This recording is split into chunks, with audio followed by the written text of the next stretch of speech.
a dreamer, I'd rather be free, I'd rather be a leader, I'd rather be a queen, I'd rather be a singer in a trashy cover band. I'd rather be a closer, I'd rather be clean, I'd rather be a poser in a magazine, I'd rather be pretty much anything else than your machine.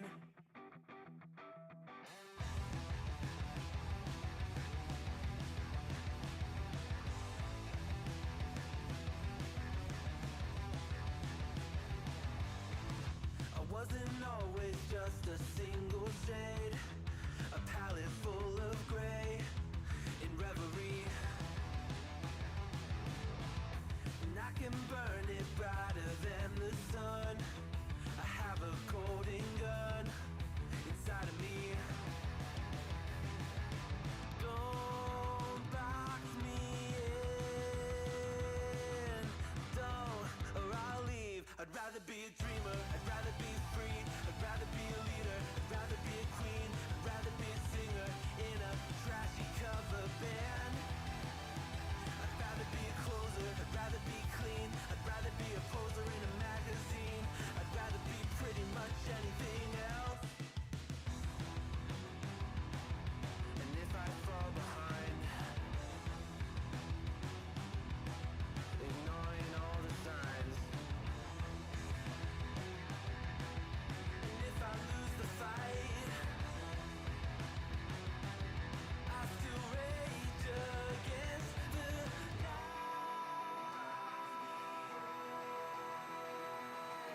Don't box I'd rather be a dreamer, I'd rather be free, I'd rather be a leader, I'd rather be a queen, I'd rather be a singer in a trashy cover band. I'd rather be a closer, I'd rather be clean, I'd rather be a poser in a magazine, I'd rather be pretty much anything else than your machine.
Welcome, welcome, welcome to the Thursday stream. I hope everyone's having an awesome Thursday. It is Friday Junior. Welcome, everybody. Welcome, welcome, welcome. Michael Hasser, Heat, how's it going? Mouselander. Welcome, everybody. We'll do this today.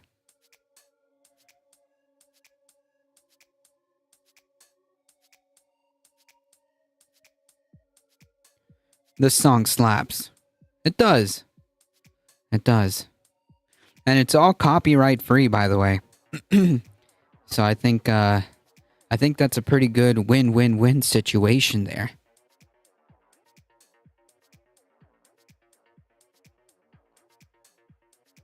Sup? Welcome, everybody.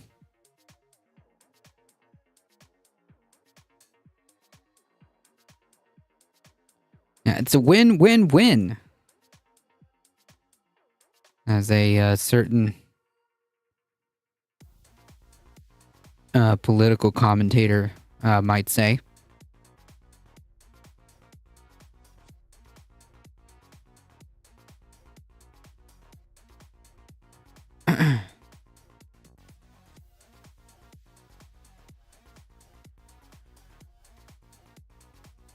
All right, folks. A few things. Reminds me of The Office. A few things. Michael Scott says it too. Oh, I need to watch The Office. I've barely seen it. Next week.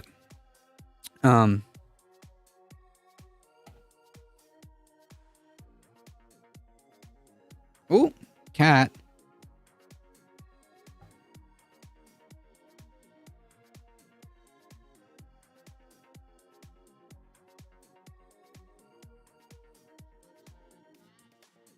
Yeah.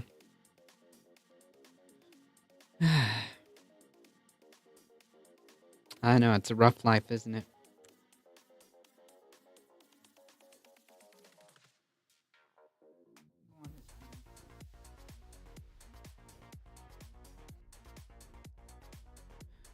Go forth, Miss Kitty.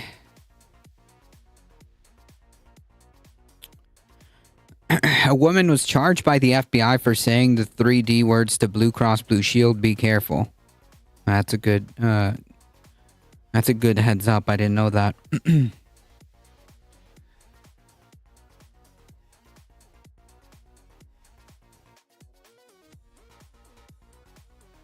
And at 4:20, blessed indeed. Jay Everest, a Batman cat, indeed. That's an effing nice kitty right there. She is. Another show you should watch, Trailer Park Boys. Yeah, I've not seen that one.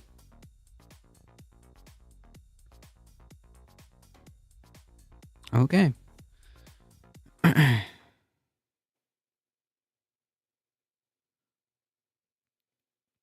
Next week, folks, Wednesday at about 6 p.m., we will be chatting.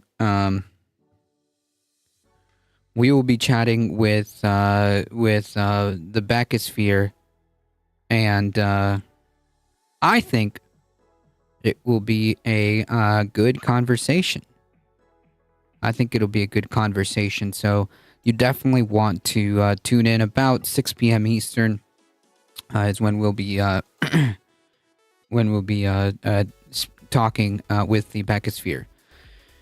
If you want to support the channel, folks, there are many different ways. Please consider checking out the merch store.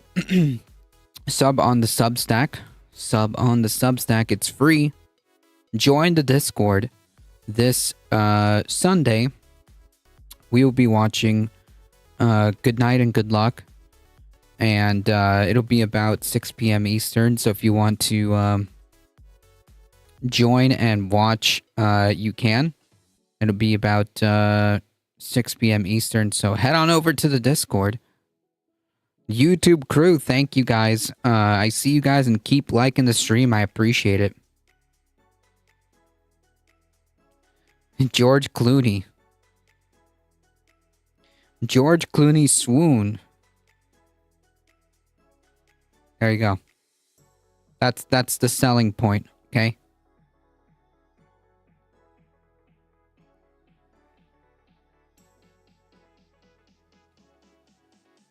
All right, folks, let's get started.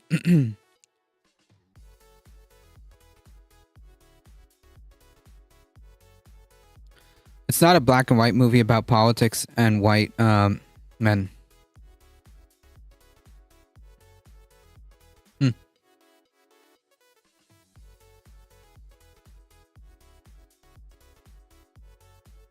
Mouselander.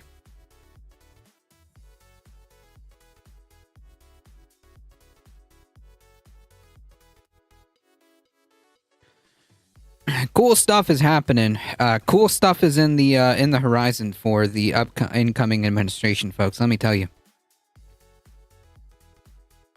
A few weeks ago, I talked about how your grocery bills are probably about to get a lot more expensive if Donald Trump follows through on his plan to deport millions of immigrants and also impose tariffs on our trade partners. I also mentioned there's a good chance that the food we buy is not a smart idea. Not a smart idea at all. Going to get more dangerous. So let's talk about that. Why things might get worse, whether we'll see more food recalls, how we can protect ourselves. And no, this video isn't even going to be about Trump's pick for the Department of Health and Human Services, RFK Jr., who drinks raw milk with bird flu in it. I'm not even going to mention him after this. Don't drink raw milk. No, this video is about the inevitable dangers that come from deregulation, which is the one thing Republicans do today that they've been doing since Reagan. Since winning the election, Trump and his team have made I think like this is a pretty good I think this is a pretty good conversation to be having. Like just in general, Republicans are pretty unanimous when it comes to deregulation. Like that is something that Republicans are pretty on board with across, there's no MAGA faction that would oppose this. Unanimously, the deregulation is kind of like the link to her video so peeps can like and subscribe. Good good point. Speaking of which, I can't believe I've been watching Rebecca's videos for quite a while and never subscribed. Did you know that Canada and Greenland are going to become US states?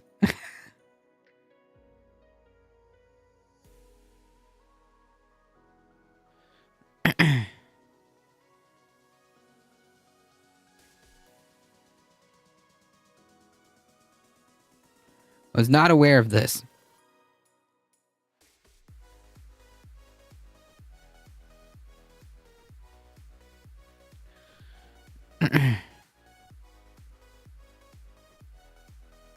And the problem, so where I was going with this before I get off track, deregulation is normally like it's already like bad as it is, but like deregulation when it comes to like food is just asking for trouble.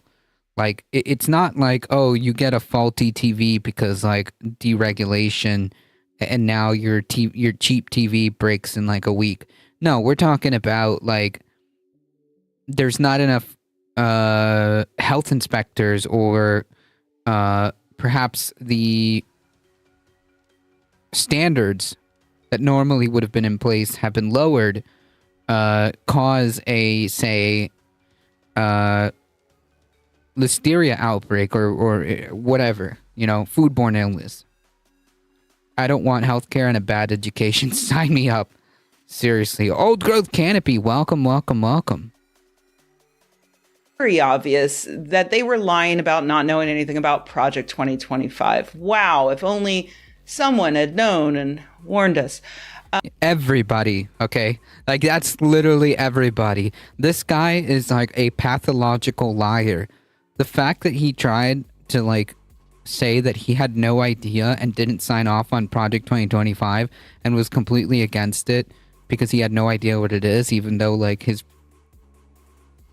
entirety of his cabinet and adjacent, whether it be advisors, nominees for cabinet positions, they're all part of this. So, yeah. And then a major part of that blueprint is the further defunding of the Department of Agriculture, particularly targeting the enforcement of food safety. For instance, they specifically recommend changing the current law that says that meat sold across state lines must come from facilities that have been approved by federal inspectors. Instead, they think it should be up to, say, Alabama to decide how many grams of human fecal matter are allowed on the drumsticks that are going to be sold in New Jersey. Sorry, Alabama, I don't mean to pick on you. It's just that you tend to rank near the bottom of every list of states in things like education, health, maternal mortality, cancer, murder, stuff like that. So I'm just going to assume that hygiene and safety regulations are also pretty grim over there. But the fact is, any state could have a lapse in oversight, and without federal oversight, there will be more outbreaks of foodborne illness, and the response will be much slower considering that state inspectors have no standing to recall products sold in other states. Of course, there's always the chance that Trump will do all those other Project 2025 things he's promised to do, but skip this one. That would be great, but with a historical perspective, I'm not exactly filled with optimism. You see, I was actually alive 8 years ago when Trump first became president, back when no one, not even Trump, thought he was going to win. Despite his lack of preparation, Trump was quickly able to limit the FDA's impact on companies producing potentially tainted food. Amazing. With a 33% drop in the number of warning letters that the FDA sent out in the first 2 years of his administration, and a Do we feel like we're winning yet, folks? Do we feel like we're winning yet? Jesus Christ. 26% drop in official injunctions. In 2020, when a little coronavirus started zooming around the world, killing a bunch of people, Trump's FDA stopped inspecting foreign and domestic food processing facilities, dairy farms, and animal feed processors. The administration also started imposing permanent measures like deregulating meat inspections, revising the methods for assessing pesticide risks, and overhauling one of the country's eminent environmental statutes. Also in 2020, Trump issued an executive order that was basically written by the meatpacking industry, according to an investigation by ProPublica. Yeah, that's cool. That's cool. Fox is guarding the hen house deal going on. This order allowed meatpacking plants to remain open despite the pandemic, leading to at least 59,000 workers contracting coronavirus and at least 269 workers dying in 2020 alone due to the plants insisting workers come into the plant regardless of symptoms. That's according to a 2021 report from a congressional subcommittee that doesn't even take into consideration the family members and the rest of the general public that interacted with those workers. That's a bit disturbing considering that experts are currently closely monitoring the spread of bird flu in poultry, dairy cows, and other farm animals, like the first pig that contracted it in Oregon in October. The current mutation of bird flu is unlikely to cause a pandemic, but the fact that it can hop into pigs doesn't exactly paint a rosy picture for us humans who share a lot of biological similarities with pigs. Yeah, also, like, the fact that this guy is going to be in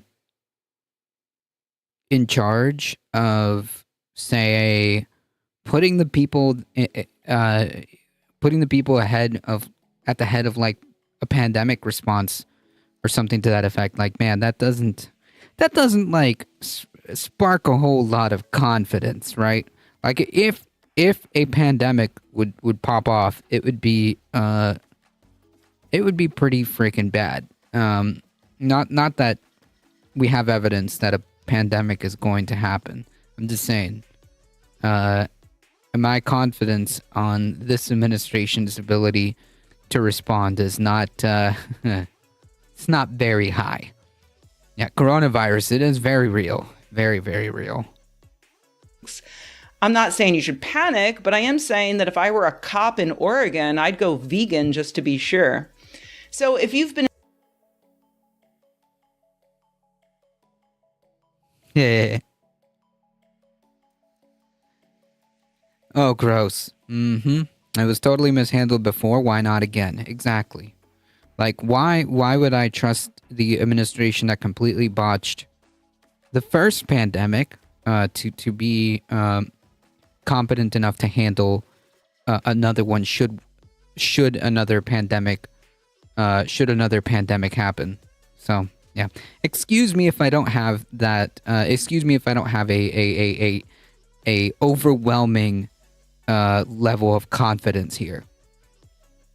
Enjoying the frequent high-profile food recalls this year, there's going to be a lot more fun over the next 4 years and longer, as these kinds of deregulation can take years or even decades to rectify. As the Washington Post reported, the amount of tainted food in our supply is about the same as it has been in the past few years, but you're seeing more alerts about it, in part because the FDA is actually doing their job. And companies are often voluntarily issuing recalls before there's a huge problem. But it still speaks to a serious issue at the source. They quote Frank Yiannas, a former FDA deputy commissioner for food policy and response, who says, sure, if a contaminated food product is on the market, we need modern recall systems to retrieve it and prevent additional illnesses. But we should be clear that having to execute a food recall is a failure in the primary order. It's a sign that a food production system was not under control. That's all a lot of bad news, but what can we, the consumers, do about it besides just make ourselves a sandwich and hope we don't die? Well, if any indication, if that listeria outbreak was any indication, that's not safe either. I've seen a number of people advocate for growing your own food at home in order to address this problem. And this is actually something I can weigh in on because I do that very thing. I know, my apologies to the conservatives in my comments on the Trad Farm Wife video who wanted to believe that I could never hack it on the farm. Thoughts and prayers to you. But yeah, I really enjoy growing my own food at home. Yeah, and like here's the problem here, which if you can, obviously, like, you know, even in small spaces, you can do some things, right? But you can't grow everything. That seems to be the big problem. Ever since I was lucky enough to buy a house with a yard in 2020, I've been experimenting with it. I started with tomatoes, then I did beans, cucumbers, herbs, onions, eggplants, carrots, lettuce, broccoli. Now I'm trying out more greens and Brussels sprouts and beets and radishes through the winter. And I agree that everyone should try to grow their own food. Even if you're only in a small apartment, you can only have a little herb garden in your kitchen window. I think it's worth doing. A lot of cities even have community gardens where you can get a plot and do whatever you'd like. And I think there are many benefits to that. For instance, there's a real sense of accomplishment in growing food that you can eat. You also get a better perspective on what kind of work goes into the food that we mindlessly scoop up without thinking at the grocery store. You can also grow more delicious food than what you can find at the grocery store. And sometimes it comes at a cheaper price, depending on the food and the cost of your own labor. Those are the benefits. Here's the drawback. You absolutely will not grow enough food to survive. Sorry, you just won't. You're not that guy in The Martian growing enough potatoes to live with just math and poop. Growing stuff is fun, but farming is hard. You need a ton of space. You need to repel pests like gophers and birds and squirrels and deer. You need to repel disease with crop rotation and careful inspections. You need to figure out exactly how much water each thing needs, what kind of soil they need, what kind of nutrients, what kind of acidity. You need to figure out what can grow next to what. Some things will kill things if you put them next to each other. Unless you have a greenhouse or a grow room, you can only grow things that are in season. And too much rain or too little rain or too much sun or too little sun could mean that you're not going to be harvesting shit next month. All of that is fun if you're like me and have a bit of space, you like learning new things, and you're not going to go hungry if things go wrong. Which it will for the first several years if you're anything like me. So what do we do if we can't grow our own food? Well, for a start, learn to cook. Follow the current FDA's food handling standards. Wash your hands, keep raw food away from cooked food, cook everything to the correct temperature, which varies by food item, and refrigerate your food immediately. If you do all that and do it religiously, you will not get sick from cooked food. It's uncooked or pre-cooked food, lunch meat, raw food like sushi and fruits and vegetables, where there's always going to be a danger.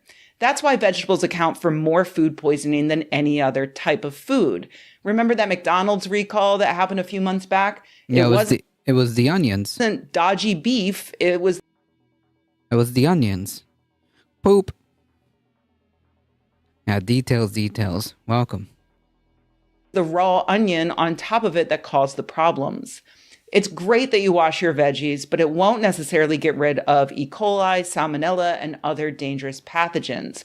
You can wash your lettuce in bleach, and it still could have pathogens if it was harvested in such a way that introduces those pathogens into the very tissue of the vegetable. The FDA has regulations to try to prevent that from happening. They might not next year, and they already don't necessarily have enough enforcement on it. So yeah, that's what we're looking at for food safety in 2025. If you can grow your own food, that's great, definitely worth doing. But it's also worth writing or calling your state representatives to ask for strict state-level food safety regulations.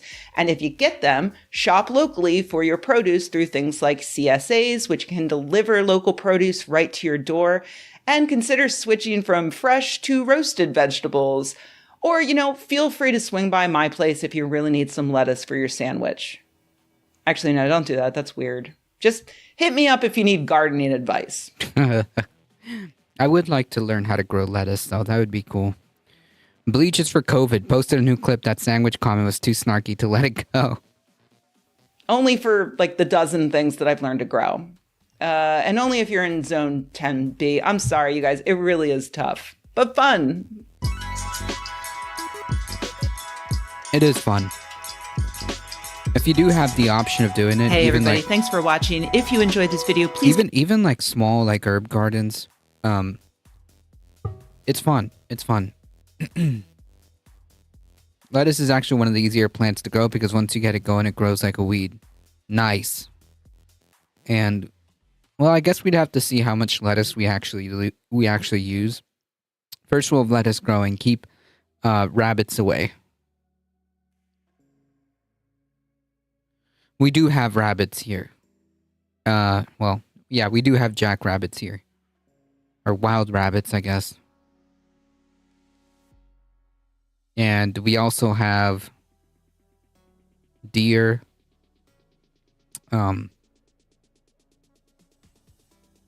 Bears, I guess. I'm pretty sure a bear would eat, veggies and whatnot.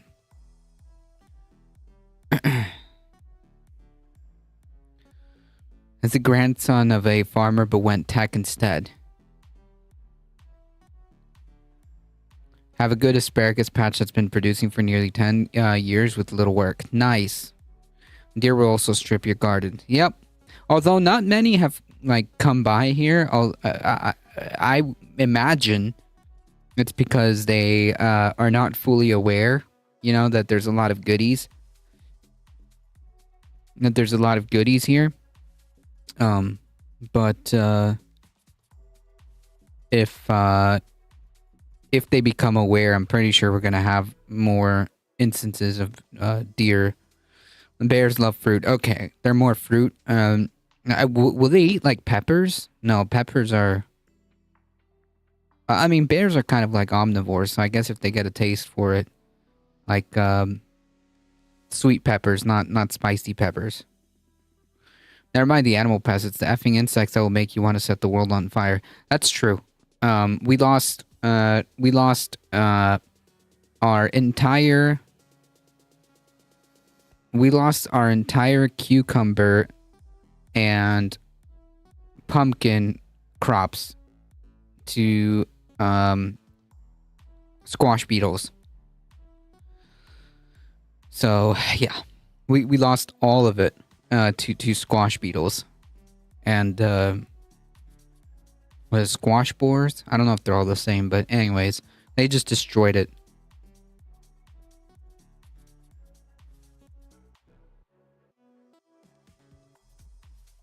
They want sugar to get fat for winter. Gotcha. Gotcha. We don't really have that much fruit, though, to be fair. The only fruit that we have is like limes and natural, like just wild blackberry. We have wild blackberry. Oh wait, we actually have two blueberry plants. We actually have two blueberry plants, so we'll have to keep an eye out on those once they start, popping off, because they're very small.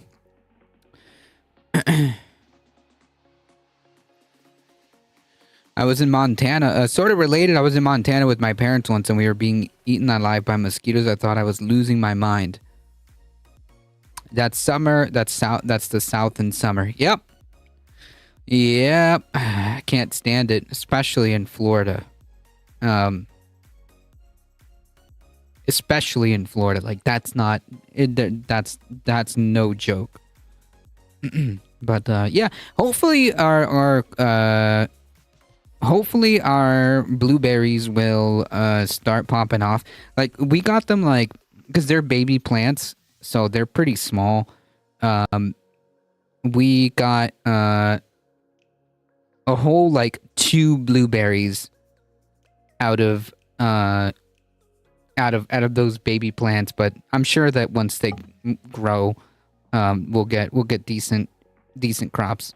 I'm from the desert. Mosquitoes like my scent, so I couldn't live there. I don't recommend it. Everything bites and everything harasses. Yep. It's like the Australia of America. Yeah, Florida is yeah. It's Florida. It's a whole like swamp that people decided to put buildings on. So, yeah. Give it a like. If you loved the video, please subscribe. And if you think the world could use more videos like this and you happen to have a few bucks laying around, head to patreon.com/Rebecca and join an awesome community of nerds. Yeah, that's a cute pupper. Hot, humid, criminals everywhere. I mean, the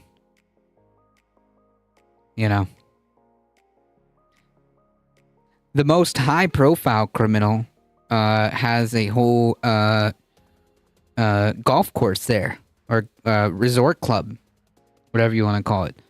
One of the most high-profile criminals happens to have a golf club there.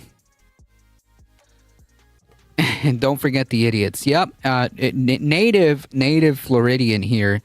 It's 100% true. It's actually wild. The other day, I mean, like within this week, I think it happened like maybe a couple days ago. My friend was taking a Uber or a Lyft, a ride, one of those rideshare apps. And as she was leaving the neighborhood, a SUV just like barreled right into the Lyft driver. It was absolutely a wild story. The car was damaged but drivable. But the guy decided to peace out after he hit the car. So yeah, that was cool. That's nice. Just average day in Florida, average day in South Florida. So yeah.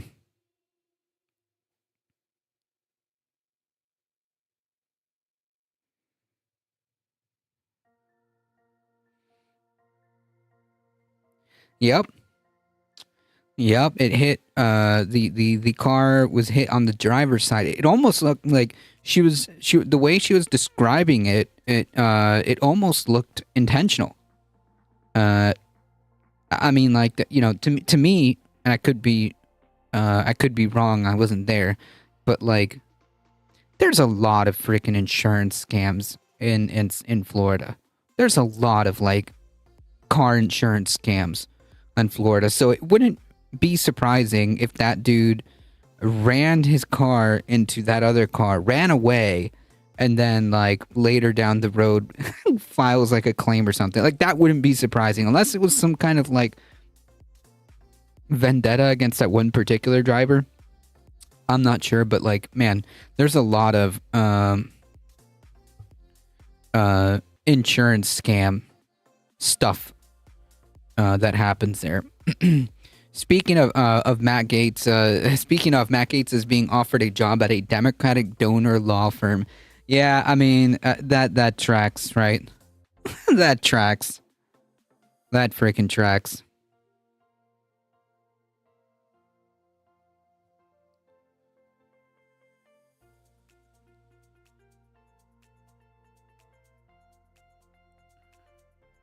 We have Uniparty.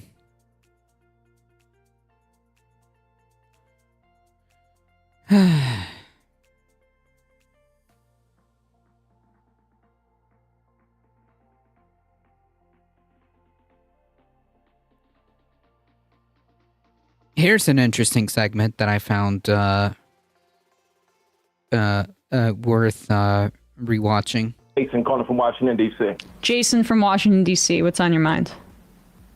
All right, so I'm going to say something that's definitely, I don't think I've heard it before. All right. And I'm assuming most people haven't heard it before. It's like a different take on things, right? And I'm kind of like at the point where, like, what do we have to lose?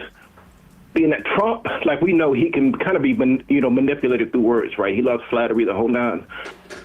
Why not somehow, write some articles, kind of leak it out, where he could turn into, like, we could, sell the idea that he could literally be the most pivotal president in history, right? Mm-hmm. Being that he controls so many, such a lot. So just to be clear, like what the caller is suggesting, to summarize, is flatter Trump's ego, right?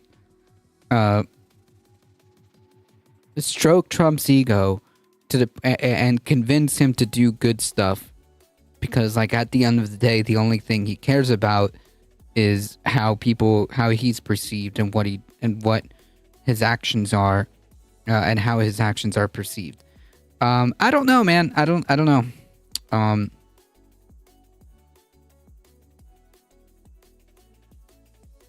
I don't know.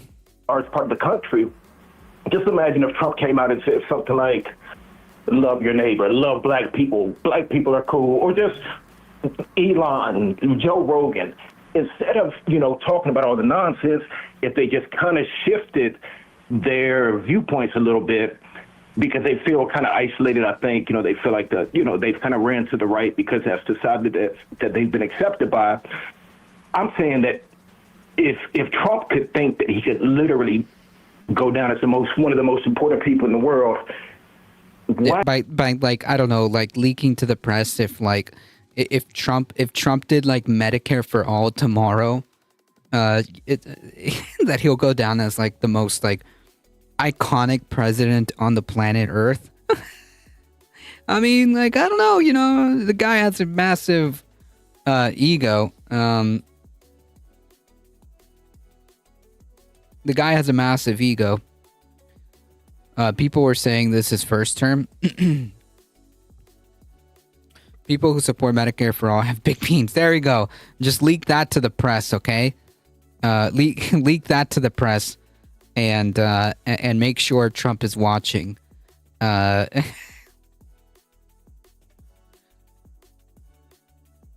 mean, if we could have some kind of like way of sussing out if something like that could work. I mean, like, I'm not saying it's not worth a shot. I just don't know, like, how interested in doing something like, I don't know. I'm just using like an exaggerated example, like Medicare for all. I don't know. I'm pretty sure you might be able to steer him on some things, um,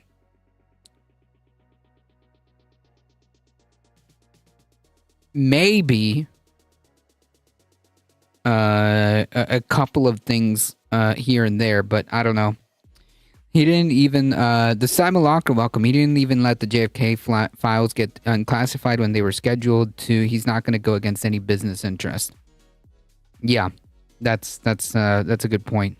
I'm not try the approach of trying to, I don't know how you could go about doing it, but I feel like without some dramatic, shift in the way that we communicate with them or the way the plans that he has, I mean, we're pretty much screwed. Like, I think. Well, I think you're right. It'd be a terrible.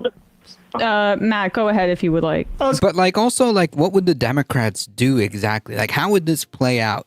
I think this was a fun, like, mental exercise.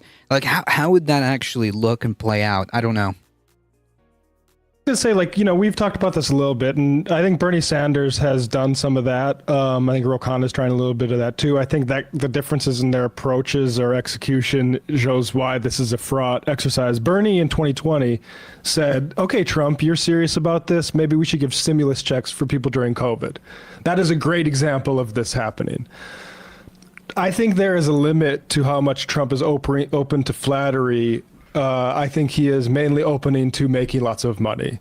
And Yeah, I think Matt's more leaning in the direction. Dems could try, I don't know, rolling over on every single thing. They've tried that. so on certain things, I don't think he's going to say all of a sudden, like there is a full court press against DEI right now in corporations. Trump is not, because of Trump's victory, he's not going to cut across that and say all of a sudden I'm an anti-racist. I would love it if he did. If somebody could, like, flatter him to do that. I just think that there are. Yeah, like give me the guarantee that this might actually have some sort of payoff. But building power gets more done than any amount of cleverness. Yeah, I mean, true. Certain structural things, but as far as like tinker around the edges, Bernie trying to audit the Pentagon, or I forget what Ro Khanna said, but tried to yes and basically that's the in comedy when you take a premise and say yes and we'll do this. That's sort of what they're trying to do. But I think we also mainly need to organize for what comes after Trump, and to try to take power in the next few elections for like working people. But I don't think it's on the face of it crazy. I mean, they just have so much power, unfortunately. Like, just imagine Joe Rogan, who, so many people listen to him. Instead of talking the nonsense that he does in the conspiratorial things, if he just came out and kind of just says something a little bit to the contrary. And Elon is a lost cause. I don't have any faith in him. Right. But like, didn't at one point, like, even like Joe Rogan, even Joe Rogan at one point pretended, or maybe he did, I don't know, say things like he was anti-Trump, and I think maybe even at one point, didn't he even endorse the concept of Medicare for all? Like, that's the kind of like contradiction that I'm having, because like I don't believe that these people will actually do that. I mean, like, I guess it's like Matt said, it's not the craziest idea. But thinking about what to do to win elections, particularly win elections in your local and state governments, to build power, I think is where the money's at. If you catch my drift. Right, exactly. Vance called them the German word, but now look, exactly. That's a good point. But the problem is, or one of the main concerns, of course, is that Trump, he's lazy, and I think that I believe that he ran to stay out of prison. So he doesn't necessarily want to do the work right now. Right, So but that's we the can see problem. on this page. So caller, I think I appreciate your attempt to being constructive because I would like this to be a reality as well. But I think Trump's laziness is a part of it. But Donald Trump Wiener Schnitzel? Actually, unironically, that's actually pretty freaking good if you've ever had it. It's just basically like breaded whatever. Breaded you could do, I think you can do breaded chicken, breaded, I want to say beef, like a breaded steak. has some ideology. It's not something that he's that consistent with, but he's basically an old racist Fox News grandpa.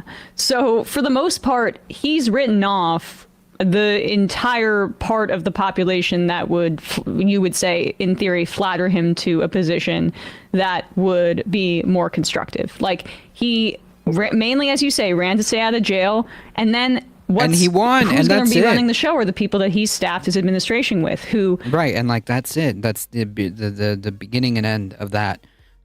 Right, like he ran. I personally, I believe he ran for two things: to stay out of jail, and revenge. Really,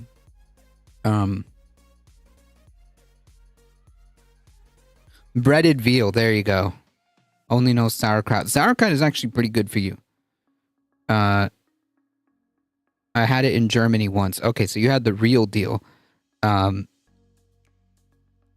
think I've tried the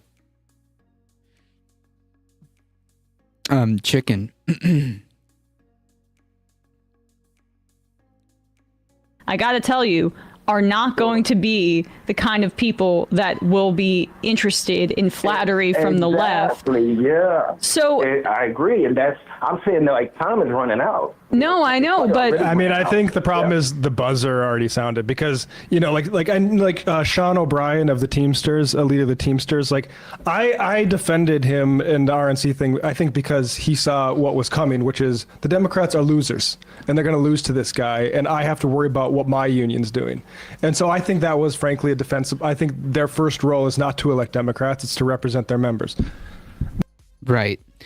I'm German, but I hate sauerkraut. You know what? I feel you. I know it's good for you. Okay, I know it's good for you. There's supposedly a lot of good properties about sauerkraut and fermented pickled food or whatever. But yeah, I can't do it. So I hear you. I hear you. It stinks. Yes. Yes. I couldn't. I can't. Helps my gut. Yo. Oh no, it's very good for you. It's very good for you. No doubt. No doubt. It's good for you. But it's a it's an acquired taste. It's an acquired taste. So yeah, you may need to give it a couple tries. Pinch your nose or something. Nonetheless, Trump has just announced that I think head of like Amazon's department about safety standards is going to be put up for a major cabinet position. So it doesn't look like, you know, Sean O'Brien, despite, you know, flattering Trump at the convention, is getting a lot of attention on, at least in terms of decision making things. But I don't think it's a crazy idea. And you're right that we're screwed to the sense that on certain issues you're going to have to try something. Yeah. Yeah, I'm gonna go, but it's, you know, the last thing Nope, I'm an adult. I don't need anything I don't want to. I hear that. I'm not saying like from a political standpoint. I'm more, you know, politicians swaying Trump. I'm saying to have the people, like literally the population, just kind of somehow we need to get the word out there. Like Trump just wants to be liked, and he does. Right, but the problem is like also Trump doesn't give a shit I'm sorry. Trump doesn't care. Like, Trump isn't looking at like the opinions of the populace and being like, okay, what can I do that's popular? Like, that's not how that works. It's more like, what can I do to keep my cult going for the purposes of whatever I need at the time. So, like, for example, I need my cult to be loyal to me so that I can win the election and stay out of jail, right? I need my cult to be alive and well and enough to buy my NFT, right? To buy the new Trump cards or whatever it is. So it's not like he's going around and like waiting for like the next popular thing that people are talking about to drop and say like, oh, I'll do that.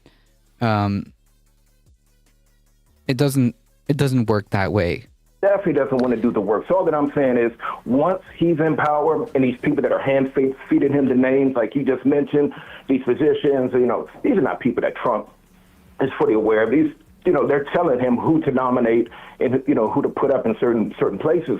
Once that really starts happening, it's not it's an animal that Trump. Yeah, I think the Simon Locker kind of hit it on the head. Like, Trump, the people that are whispering in Trump's ear are the capitalist class, because he's a part of that, and like he's just kind of a vessel for that. That's the issue. Would be unable to control. Well, no, but I don't fully agree with why he's motivated. He's nominating these people because they did something for him, right? Like Linda McMahon, it just came out that a PAC was created right before the Madison Square Garden rally, which cost $500K, and that there were 2 donors to this one PAC, and the biggest one, the bulk, was Linda McMahon, who donated $1 million, and then he just appointed her to be Secretary of Education. So like, it's not just like also loyalty, but it's like wealth too, right? Like the capitalist class basically owns the cabinet, right? The capitalist class owns the cabinet because Trump is the capitalist class.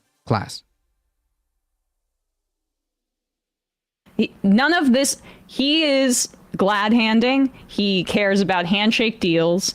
He doesn't care about what anybody who isn't on Fox News or Newsmax largely is saying about him, unless he can go after liberals in some kind of more partisan way.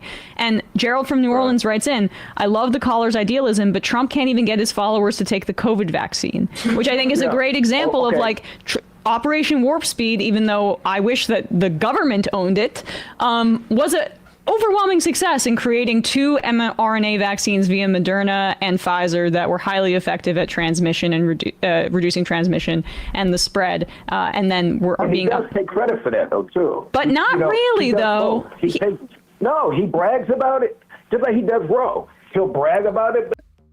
I took the vaccine. I took it. It's good.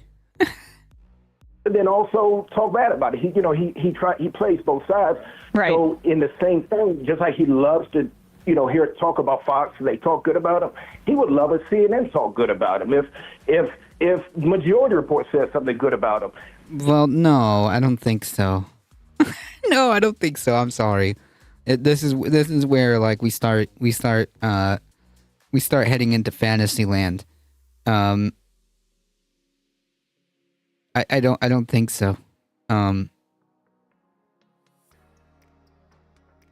Like RFK Jr., for example, bent the knee to Trump, but like, it's not like he was some kind of like left-wing superhero that bent the knee to Trump and then was like, oh look, I'm gonna listen to you because you're from like the other side. Like, no, he just bent the knee and then just put him in like the Department of Health or something like that, and that's it. And fundamentally, like, RFK is also right wing, so yeah, I don't know. It's not like he's gonna look at like a show like Majority Report or whatever left wing media and be like, they said something good they said something good about me, so now I'm going to do healthcare. I don't think that's how that works. I guess what I'm saying is he feels like it's a lost cause. Minorities, black people, leftists, they don't like me already. So No, that's not. I don't think that's thinking that he has, but yeah. why should I even try to go that direction? I'm saying if he somehow thought that he could get a percentage of people to like him, that's literally all that he wants, is people to like him and to feel like, I think he actually at this But that's point, not true, though. Caller. So here's the thing is- but he took out a full page ad in before he was president to go after the Central Park Five and say that they needed the death penalty and won't retract it. That's ideological. Here's the thing, caller. This isn't relevant right now. I'm sorry, because he just won an election and won the popular vote. He is not feeling lonely right now.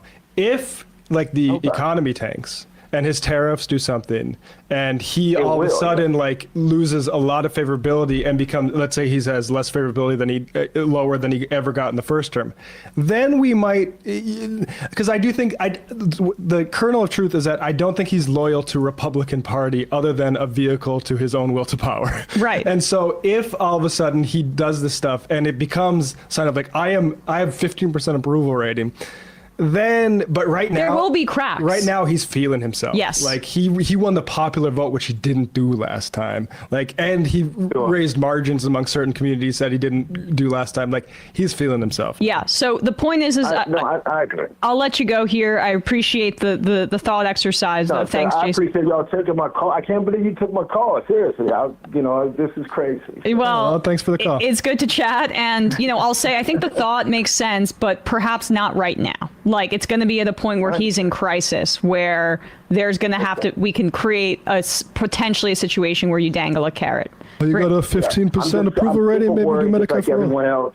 Yes, I'm worried too. Anything we can do, I'm just like, we just got to throw the whole kitchen sink at it. And, you all are doing a great job. And again, I really appreciate you taking my call. Yeah, like, I think that is an interesting conversation to have, because, like, about what exactly is the plan here. But yeah, once you like flesh it out, it's like, okay, maybe there's not as much leverage as you thought there was.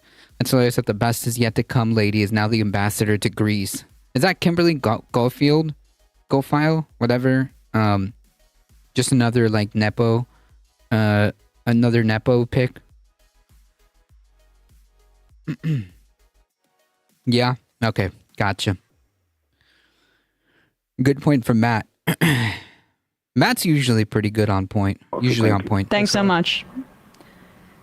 Cheers, as Matt would say, which I'm starting to catch by osmosis as I'm catching Sam's little. Spend one summer in London, and all of a sudden I'm cheersing. I mean, the other one is like my assessment. That's one of Sam's favorites, and I've been saying like, my assessment of this, and I'm real. Damn it, I'm talking to him too much. Yeah.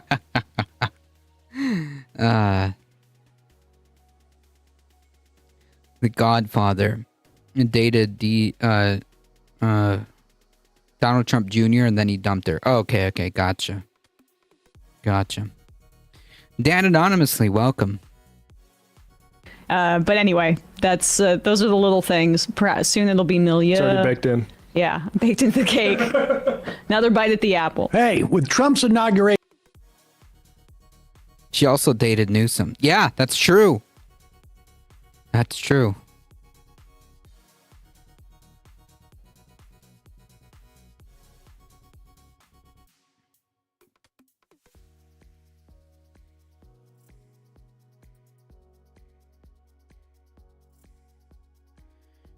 Kari Lake, loser of the Senate race recently, has been tapped to be the head of Voice of America. Absolute lunatic. President-elect Donald Trump said yesterday that he's picking Kari Lake as a director of Voice of America, installing a staunch loyalist who ran unsuccessfully for Arizona governor and Senate seat, to head the congressionally funded broadcaster that provides independent news reporting around the world. So, yeah.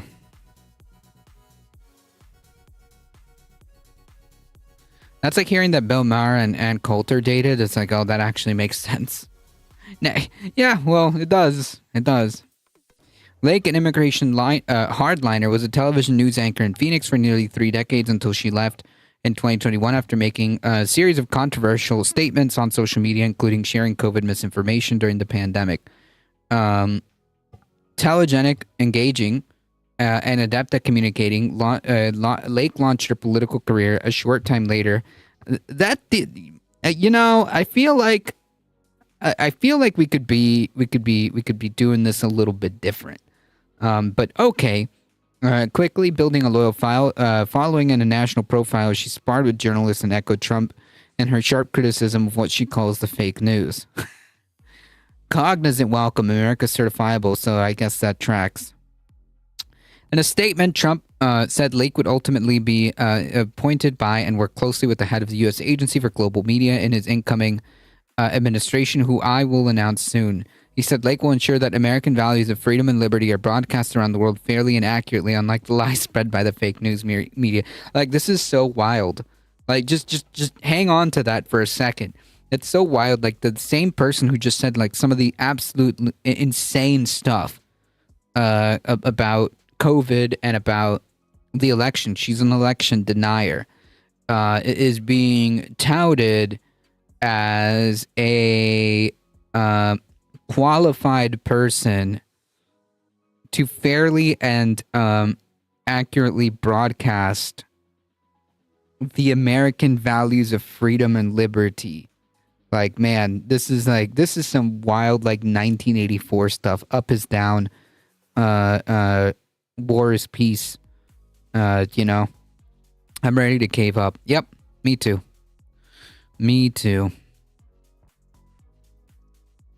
The president-elect has in the past been a fierce critic of Voice of America, including saying that in 2020 that the things they say are disgusting towards our country.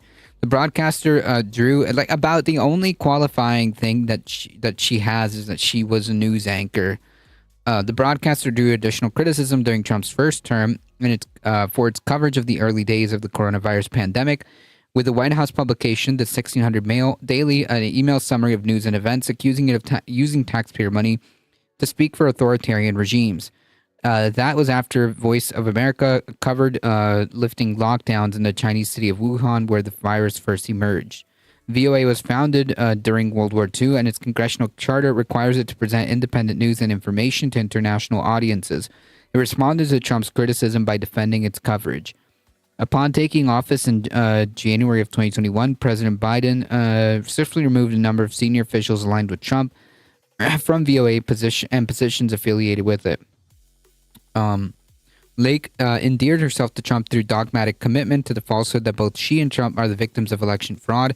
She never acknowledged losing to the gubernatorial race and called herself the lawful governor in 2023 book, Unafraid, Just Getting Started.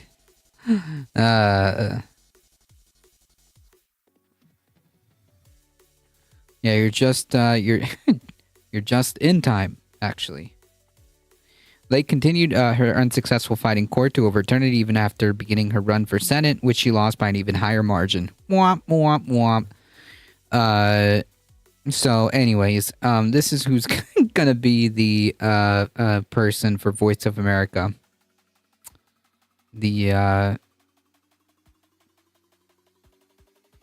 head of Voice of America. Worst felon of the year. Oh, I'm sorry. You meant Time Magazine. Yeah, Time Magazine decided for some bizarre reason. I mean, I didn't even feel like it was worth covering because it's so ridiculous. I didn't even feel like covering it because it's so absurd. Time put this guy as the person of the year. Put Trump as person of the year. And they tried to justify it, but like I just stopped reading the moment they were like, well, you know, and for better or for worse, you know, how we pick. I was like, I'm gonna stop right here. I'm gonna stop right here. No, that's just absurd. Who reads magazines? Who reads? It's an 80s magazine. I used to have a bunch of Time magazines back in the day. Funny enough, as a younger person, for some reason I had like a bunch of a bunch of these magazines. For what it's worth, Person of the Year is a person who affected the world the most, frequently in a negative way. Yeah, I mean, I guess it's just a weird spin on it, right? Because like it has, even though like, yeah, you could they do say that like, oh, it may be a person who affects the world the most, but it could also be in a negative way. It just makes it feel like it's an acolyte. It's an accolade. It's just weird. Some of the covers were dope. I prefer Rolling Stone. Rolling Stone's not that bad, actually. They've moved into like news for years now at this point. Like normal news. Not the worst. Not the worst as far as like magazines go.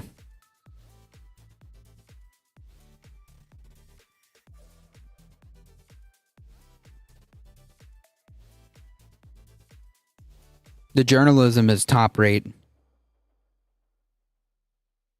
It's not the worst. Like literally, I have had no so far, as like when I look when I look at like their general like news, I really haven't had an issue with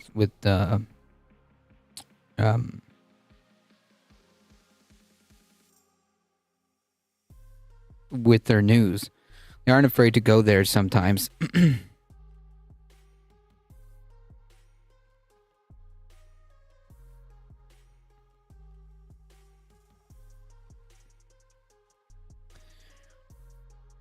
Let's turn our attention to North Carolina. North Carolina GOP overrides veto to strip power from Democratic officials because they're sore losers.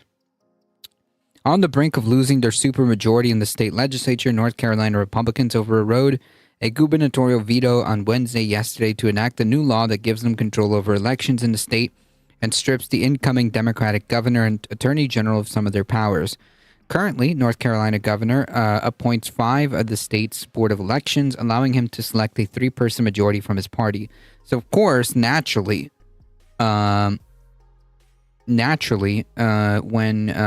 lose, they're gonna strip that. It gets crazier. The new law transfers that appointment to the state auditor, which, incidentally, the Republican won control of the state auditor race this fall for the first time more than a decade. So, like, that's cool. That's nice. The bill also changes how local election boards in each North Carolina's 100 counties would be appointed. Currently, the state board appoints members and the governor appoints the chair. Under the new law, the auditor-appointed state board would still pick the local boards, but the auditor would pick the chair. Taken together, the new law would give Republicans control over both state and local boards of elections, which is like kind of the goal, right? Like that's what you want as a authoritarian movement, or at least that's the levers that you would like to be in charge of. The Republicans here know they may never win governorships again. What a bunch of sore losers. Lawsuits are expected challenging these changes, which were tucked into a bill that allocates more than $200 million relief money for Hurricane Helene. The money will not immediately be available, and the funds cannot be spent until the legislature acts again, according to the AP. The outgoing governor, Ray Cooper, and the incoming governor, Josh Stein, both Democrats, have criticized the measure as a power grab. Republicans are poised to lose their supermajority in the state legislature next year. Western North Carolina small businesses, communities still wait for support from the legislature, while Republicans make political power grabs the priority. Shameful. The measure also makes significant changes to the election procedures. Voters currently have more than a week to provide ID or proof of residence when they vote. The new law shortens that window to just 2.5 days and requires local election officials to count provisional ballots more quickly. That changes seems directly in response to a state Supreme Court election in which the Democrat Allison Riggs trailed her opponent by more than by 10,000 votes on her election night, but then pulled ahead as more votes were counted. She appears to have won the election by little over 700 votes. It also limits Jeff Jackson, the incoming Democratic Attorney General, from taking positions contrary to the General Assembly and dilutes the governor's power to fill judicial vacancies. Yeah, 100% power grab. This is the kind of stuff that you have to pay attention to, just in general, as like why local elections and state elections are so important.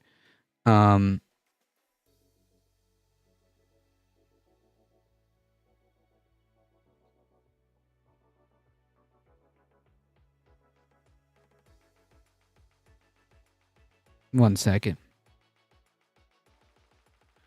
On the plus side, Cornel West's party is legit there now. Nice.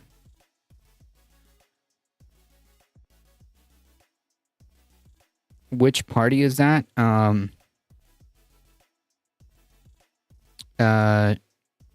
Is it the work? No, I think it's just him, right? Like his own party.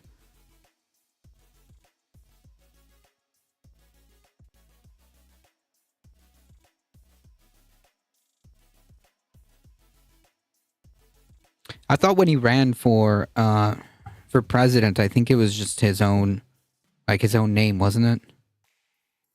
I can't remember. Oh, Justice for All. Gotcha. Okay.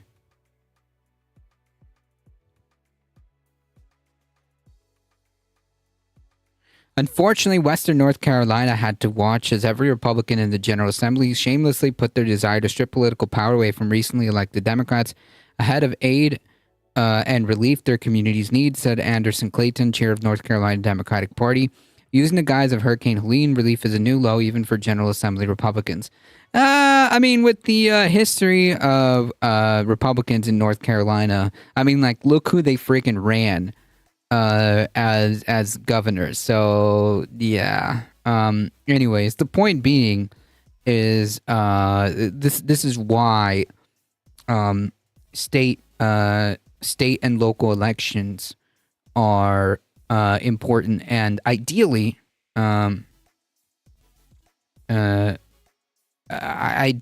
those would be the target to build power, because ultimately winning local and state elections impact you directly. The motto is "We ain't neither of these mofos." Winning a state, a state legislature, given the fact that, like, at the federal level, the stuff is pretty bad. So I mean, like, winning state legislature majorities is important. Winning key state judicial races are important. Winning perhaps even local elections for counties that can directly impact you. That's where the power resides. I'm gonna get active with them when they get more clout here. Yeah, go. I say go. Go, Michael Hassler, go. I think that's a good idea. To get involved, especially on the local level.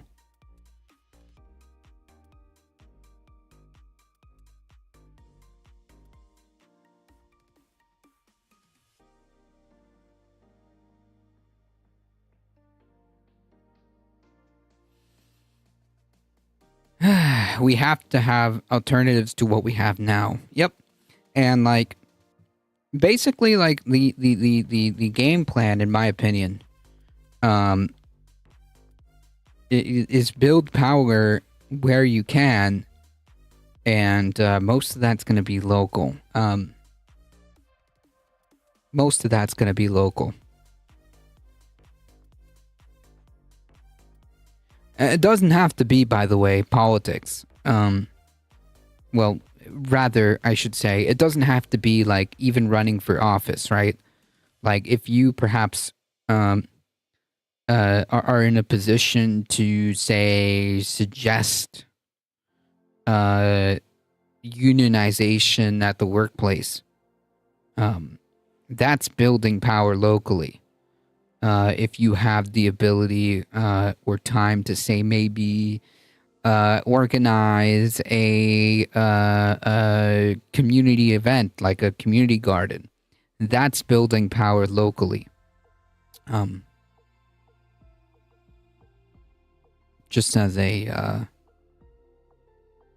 tangent to that, or addendum to that, we have to have alternatives to what we have now. Yeah. Ideally, yeah. Ideally, yes. Pete Hegseth, who is vying for Secretary of Defense, has decried out gay troops in U.S. military as part of Marxist agenda. Looks like they've uncovered a serious plot here. The true gay agenda, folks. Policies allowing out gay people to serve in the U.S. military have been denounced as part of a Marxist agenda aimed at prioritizing social justice above combat readiness by Pete Hegseth, Donald Trump's embattled Secretary of Defense pick. Like, just to be clear, okay, this sounds like, this sounds honestly like some like Nazi shit. I'm not even gonna lie. This sounds like some this sounds like some Nazi shit, because, like, you know, get it? It's a Marxist subversion of the country to allow degeneracy. Like, that's what I see when I look at this. Pretty disconcerting, if I do say so myself. This is why we're watching Good Night and Good Luck on Sunday at 6 p.m. Yes, join the Discord. If you, I've never seen it, so I'm actually pretty excited for that.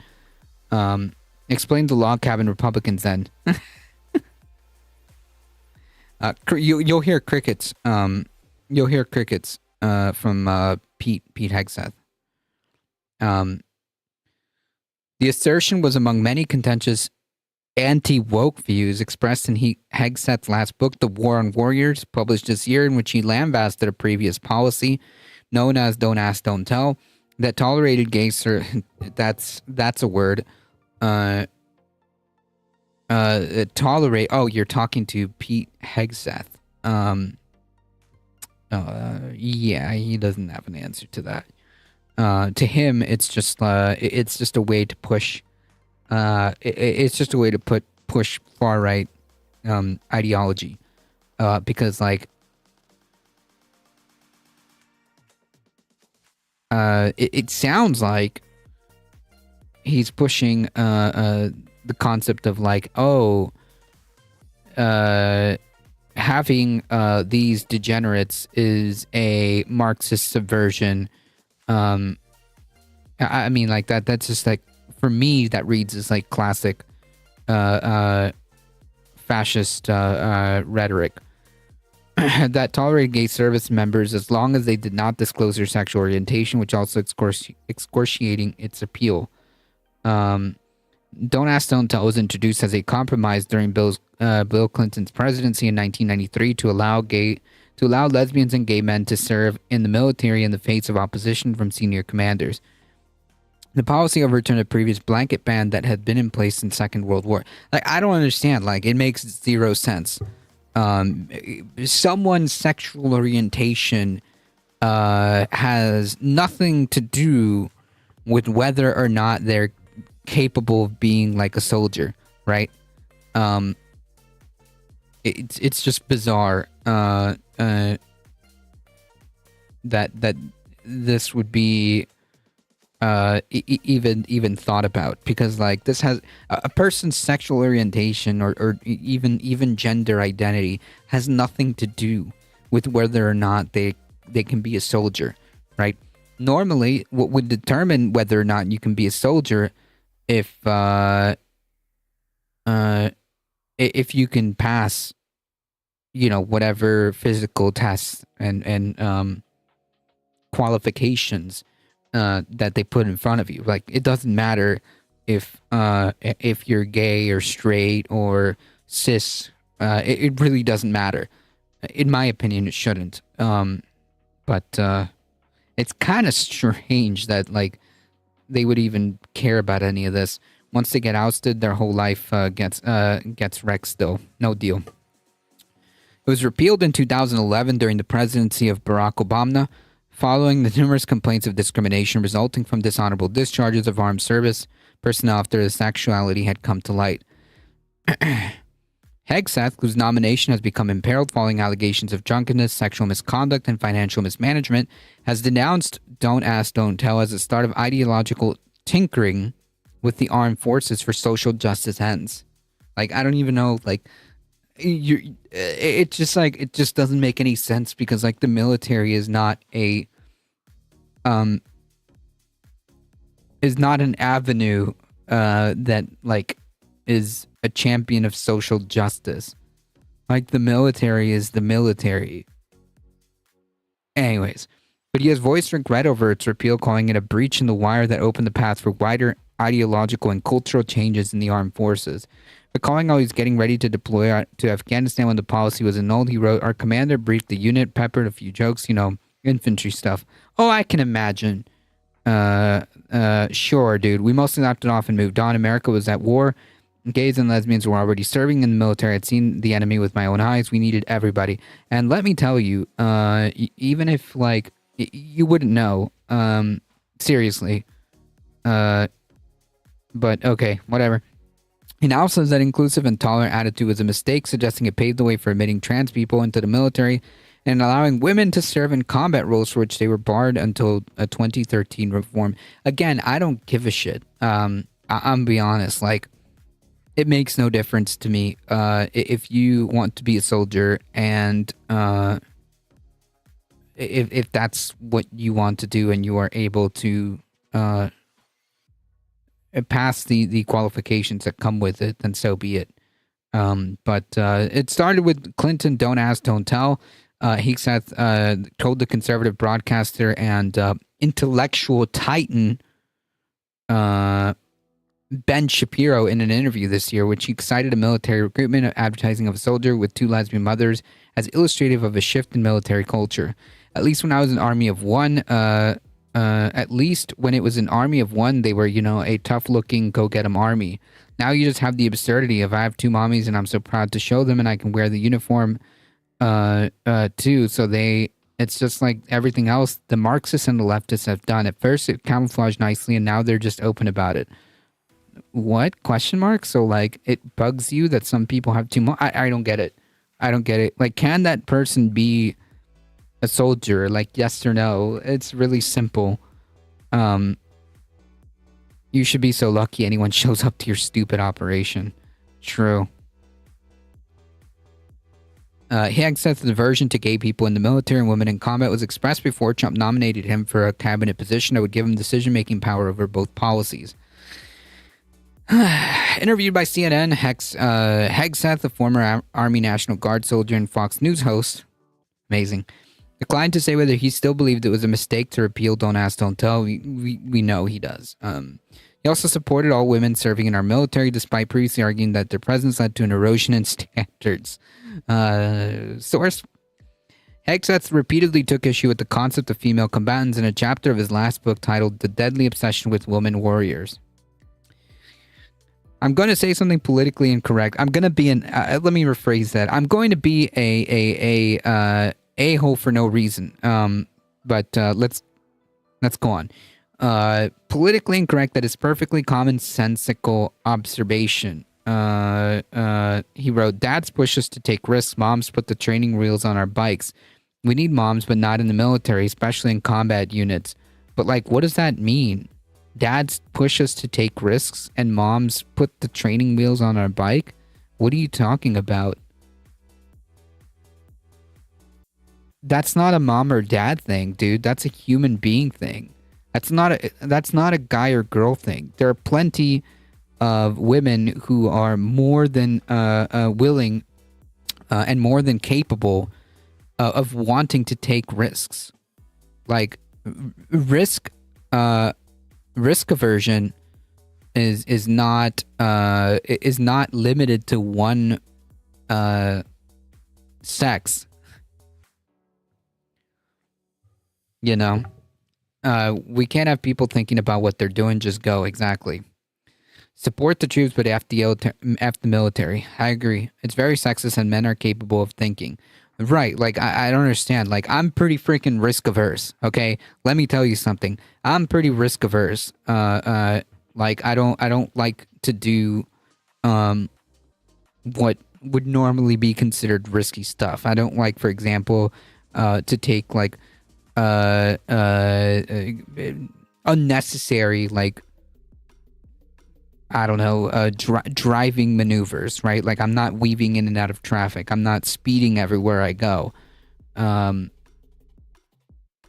Like, that's being very risk averse. And last time I checked, I'm a guy. So like, I don't know. It just seems silly. And another provocative, definitely female. In another provocative message, he wrote, if you train a group of men to treat women equally on the battlefield, you'll be hard-pressed to ask them to treat women differently at home. Question mark? Is this guy even married? Has this guy even, like, talked to a woman? Hegseth conflated the issue of women and gay people in the military in comments to Fox News in 2015, Minus News reported. Through Don't Ask, Don't Tell and women in the military, and these standards are going to inevitably start to erode because they want one female special operator, that one female Green Beret, and one female Army Ranger, one female Navy SEAL, so they can put them on recruiting posts and feel good about themselves. And that has nothing to do with national security. But like, if they pass the whatever, then like, what does it matter to you what they look like? I don't get it.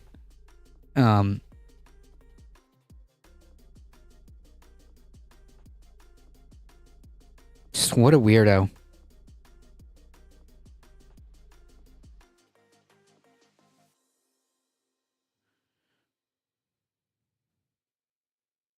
Had a BMW 35i during the Atlanta Olympics as risk seeking. Who? Oh, wait a minute. That was like in 90. Oh, I want to say like mid 90, 96.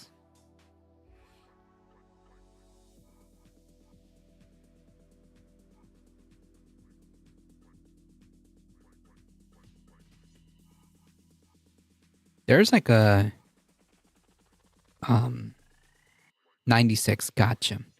There was like a statue or some kind of commemorative stuff about that in that park area. I haven't seen it up close, but I've been in proximity of that area.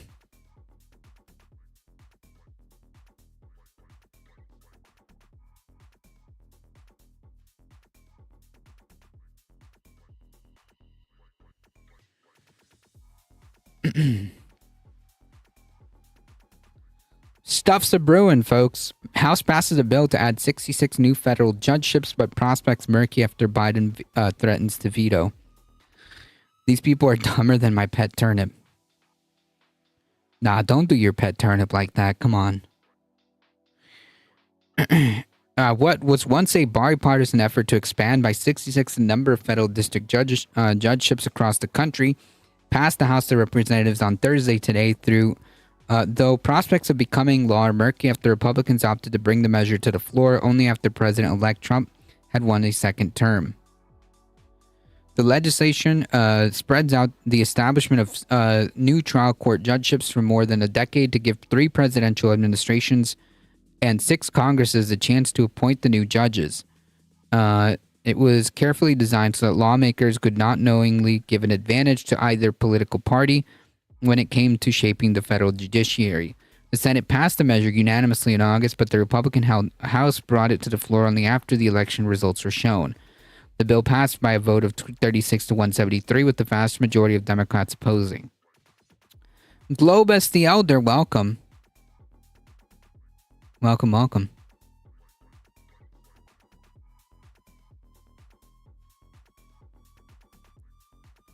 The White House said on Tuesday that if President Biden was presented with the bill, he would veto it. That likely dooms this bill in Congress, as overruling him would require 2/3 majority in both House and Senate. The House vote on Thursday fell well short of that.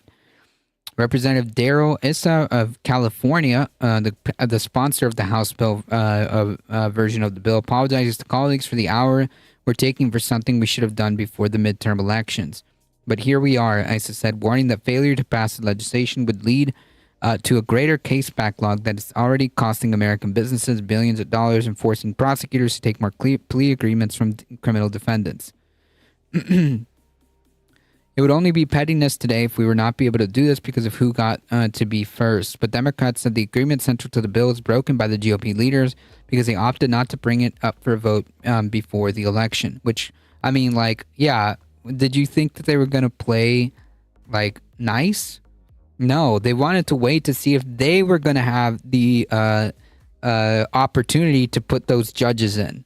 Unfortunately, we're back at where we always been at a time. Every time a bill to create new judgeships comes before Congress, with one party seeking a tactical advantage over the other. And, like, you know what? Yeah. So Democrats need to be aware of this and play ball just the same. Organizations representing judges and attorneys urged Congress to vote yes regardless of the timing of the congressional action. They said lack of new federal judgeships have contributed to profound delays in the resolution of cases and serious concerns about access to justice. Failure to enact Judges Act will condemn our judicial system to more years of unnecessary delays and will deprive parties in the most impacted districts from obtaining appropriate justice and timely relief under the rule of law. The presidents of the Federal Judges Association and Federal Bar Association said in a joint statement. The changes of heart from some Democrats and the new urgency from House Republicans for considering it underscores the contentious politics that surrounds the judicial vacancies. I mean, like, this does have ramifications. Like, I'm sorry. The Republicans played dirty. They held that bill until the election was over and decided to put it up for a vote because they have the presidency. And they have the Senate. So Senate roll call are required for almost every judicial nominee these days, and most votes for the Supreme Court and appellate courts are now decided largely around party lines. Lawmakers are generally hesitant to hand presidents from opposing party new opportunities to shape the judiciary. For particularly now, yeah, I think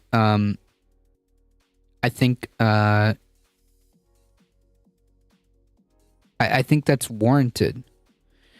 Nadler said that the bill would give, Jerry Nadler said that the bill would give Trump 25 judicial nominations on top of the 100 plus spots that are expected to open up over the next 4 years. He said that Trump used his first term to stack the courts with dangerously unqualified and ideological appointees, which, yeah, you know what? Yeah, he's right. Giving him more power to appoint judges would be irresponsible. Nadler said he's willing to take up comparable legislation in the years ahead and give the additional judicial appointments to unknown presidents yet to come, but until then he was urging colleagues to vote against the bill. Representative Troy Nehls of Texas, a Republican of Texas, said that the bill would create 10 new judges in his state and authorize additional courtroom locations to improve access to rural residents. He said it would reduce case backlogs and ensure the administration of justice in a reasonable time frame. Make no mistake, folks, a sudden opposition bill from my friends on the other side of the aisle is nothing more than childish foot stamping. Yeah, you know what else is childish foot stamping? Holding that shit until the election was over, dude.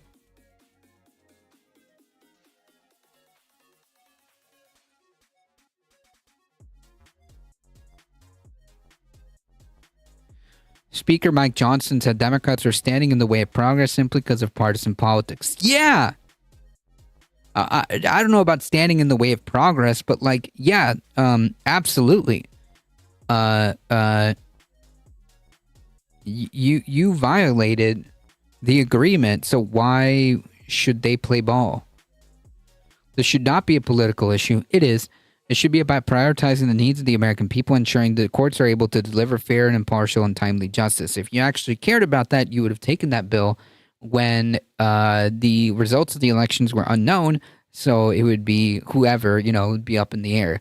But now that you know who won, now that you know you have the Senate, it's just underhanded. So you know what? Go after yourself. Define progress. It's the 1984 version of progress, right?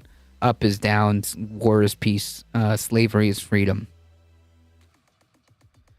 But Senator Dick Durbin, of the Democratic chairman of the Senate Judiciary, said he would not try to talk the president out of vetoing the measure. He said acting on the bill made sense when the outcome of the presidential election was unknown, but now it is known and its advantage Republicans, right? Which I would say that it would be unwise to allow them to appoint more judges.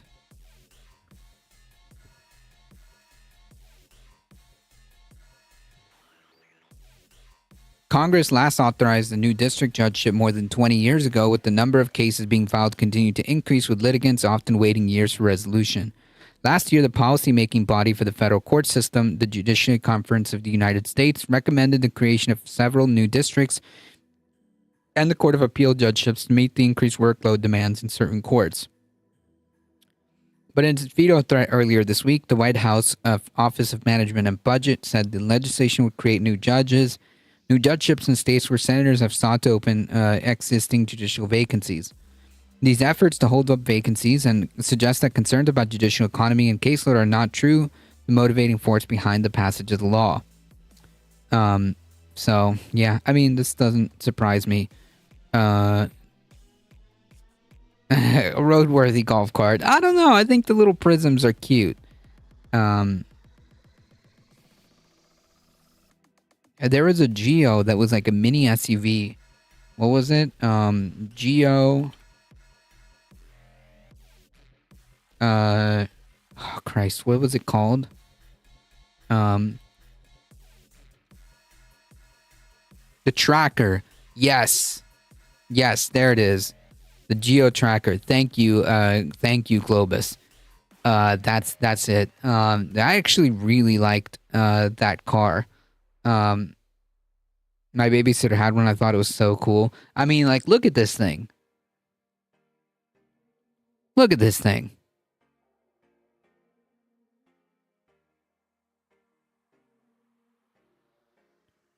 That is awesome. Yeah, giant roller skate. She had it in ice blue. Nice. Like this? Like that light blue on the like right there on the right hand side.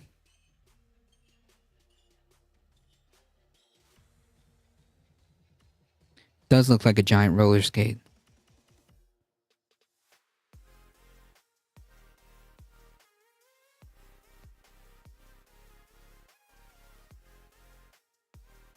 The Ford Festiva is a shoe, let me tell you.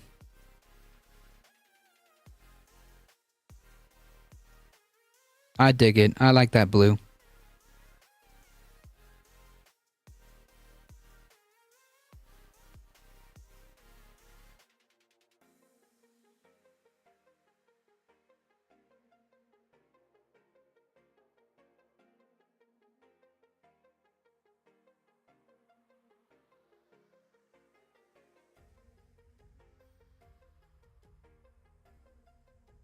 Trick cute.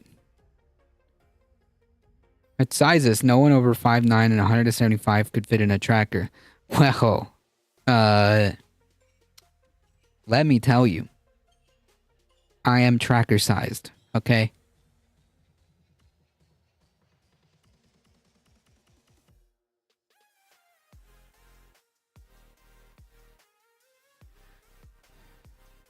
The best car out there is the Thing, and those auto seatbelts are brutal.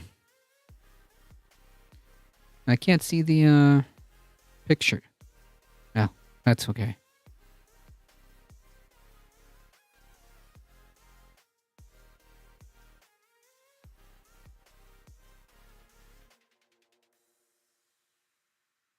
Anyways, that's pretty freaking cool.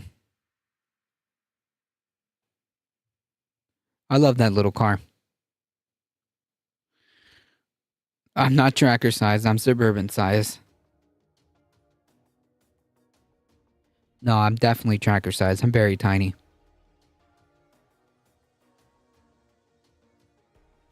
Like, I would look normal in this car. And I know that these cars are small.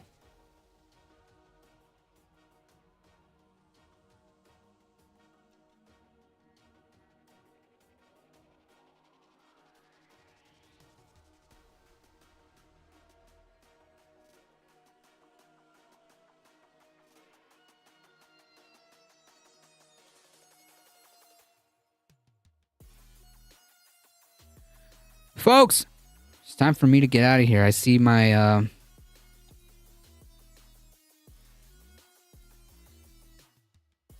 my food is here, so it's time for me to get some food. All right, thank you all for stopping by. I appreciate it. Thank you for your support. You guys are what makes this channel grow. I'm 5 and I have a hard time driving a pickup. Having a hard time driving a pickup. I have a small-ish truck. So, yeah, it helps. It helps. All right, folks. I got to get out of here. Thank you all for stopping by. I appreciate it. Thank you for supporting the channel. If you want to continue to support the channel, there are many different ways. The YouTube crew, keep hitting the like button. There are several of you today in the YouTube. I appreciate it. If you want to join the Discord, it's right there. I can't reach the pedals. I have to put my seat as back. I put my seat pretty forward. I'll tell you that. I share a car with my super tall husband. Well, SUV. I have to put the seat pretty forward, let me tell you. Consider checking out the merch store, folks. Consider checking out the merch store. Join the Substack. It's free. It's free. Join the Discord. We're going to be streaming a movie. Good night and good luck around 6 p.m. Next Wednesday, we will be having Becky from the Beckettsphere on around 6 p.m. So definitely that's a stream you don't want to miss. Next Wednesday, the normal stream time 5 p.m. and she'll be joining us in the last half. Constantly adjusting everything. Yep.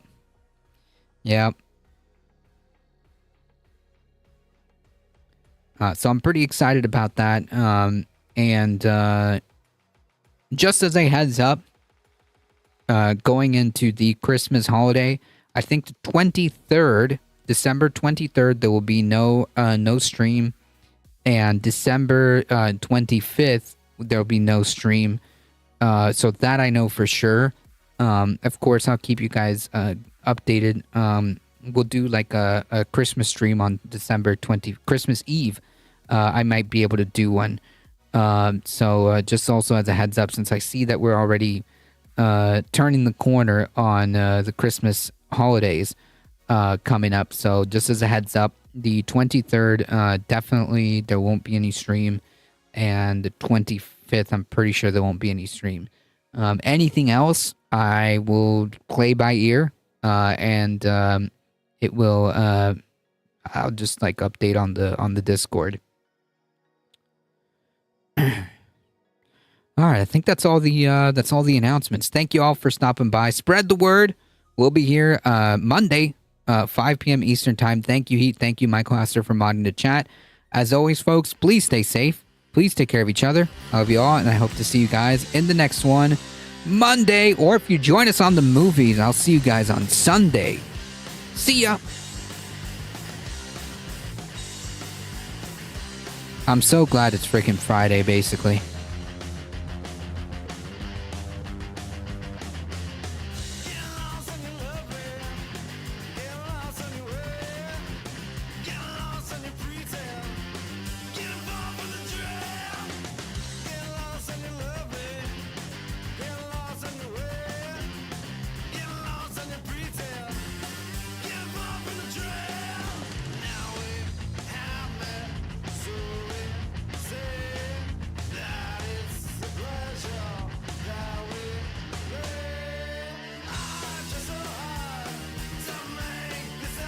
Thank you, Mouselander. Appreciate it.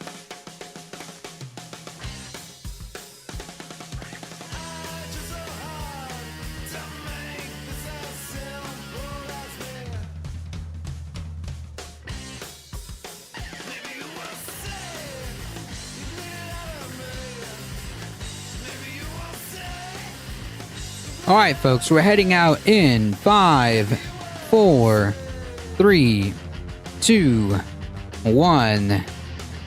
Bye-bye.